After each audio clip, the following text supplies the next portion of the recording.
Hello cooking lovers, welcome back to our channel Summi and Jemi's kitchen. আজকে আমাদের recipe হলো homemade cheese pizza. এর শেপটা আমরা একটু অন্যরকম দিয়েছিলাম যাতে বাচ্চারা দেখেই খুশি হয়ে যায়। এটা কিন্তু আমরা একদম নৌকোর মতো শেপ দিয়েছিলাম। এবারে আপনাদেরকে কি করে এই শেপটা দিয়ে নিচ্ছি সেটা আপনাদেরকে খুব ধীরে ধীরে দেখিয়ে নিচ্ছি। এই যে যেমন করে একদম ঠিক কাটলাম, ঠিক আপনারা ঠিক এইভাবে কেটে একদম আমরা যেভাবে দেখিয়ে দিচ্ছি এইভাবেই করবেন। জিনিসটা একদম আমাদের মতোই শেপ হয়ে যাবে। আর ডোটা বানিয়ে নিয়েছিলাম আমরা ময়দার আটা দিয়ে, ওর মধ্যে একটু অল্প পরিমাণে বেকিং সোডা অ্যাড করেছিলাম, তাহলে একটু জিনিসটা ফোলা ফোলা হবে। এই দেখুন একদম সুন্দর শেপ হয়ে গেছে। এবার একদম স্লোলি আমরা অয়েলের মধ্যে দিয়ে খুব আস্তে আস্তে করে ভেজে নিচ্ছি।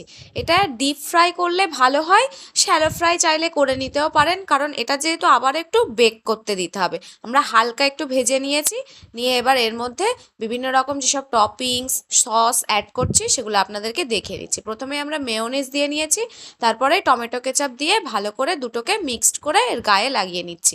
আর আমরা কিন্তু ময়দার ডোটাতে হালকা একটু চিনি আর লবণ অ্যাড করেছিলাম যখন আমরা ডোটা মাখিয়েছিলাম। এই যে এবার একদম মাখানো কমপ্লিট, এবার আমরা টপিংসগুলো দিয়ে নিচ্ছি। আগে থেকেই সিদ্ধ করে রাখা বেবিকর্নগুলো আমরা এর মধ্যে অ্যাড করে নিচ্ছি। নর্মালি কিন্তু পিৎজাতে বেবিকর্ন দেওয়া থাকে না, কিন্তু আমরা আমাদের নিজেদের স্বাদ মতোই টপিংসগুলো অ্যাড করেছিলাম। তারপরে এর মধ্যে আমরা চৌকো চৌকো করে কাটা অনিয়ন দিয়ে নিচ্ছি, আর ধীরে ধীরে আরও যা কিছু দিয়ে নিচ্ছি সবই আপনাদেরকে দেখিয়ে দেবো। জিনিসটা কিন্তু খেতে অসাম লেগেছিল।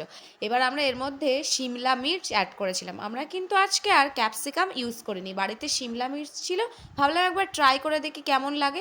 এরপর কিন্তু আমরা সুইট কর্নও এতে দিয়েছিলাম। সুইট কর্নটা দিলে কিন্তু সত্যিই সব জিনিসের স্বাদ একদম দ্বিগুণ বাড়িয়ে দেয়। তারপরে এর মধ্যে আমরা এবারে মোজারেলা চিজ অ্যাড করেছিলাম। মোজারেলা চিজটা আপনারা প্রায় সব দোকানেই পেয়ে যাবেন।